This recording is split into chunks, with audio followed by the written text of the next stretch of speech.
Why is now, this moment in history, the right time for this why question?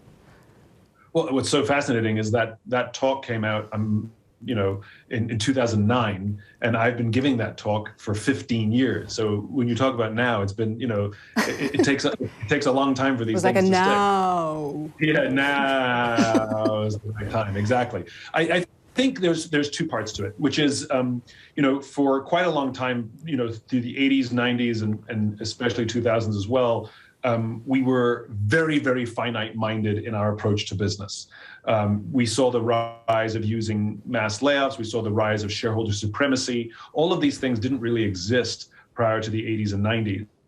They really became popularized. And we started to see an obsession with short-sightedness, and it came at a cost. It came at a cost to our personal health, the longevity of a company, the quality of the culture, how we felt about going to work.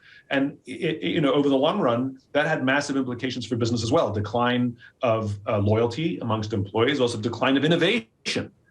We saw a decline of innovation over the past few years as well. So it comes at a cost, not to mention our mental health. Right. And so I think two things were at play why that talk mattered. Number one was I think we were starting to feel the impact of that finite business model, and we're looking for alternatives. And I offered an explanation. The other reason is I took something that was important, but it sounded, a little bit hippie, and purpose at work sounded so hippie back then. And I found a language, I talked about why, and grounded it in the tenets of biology.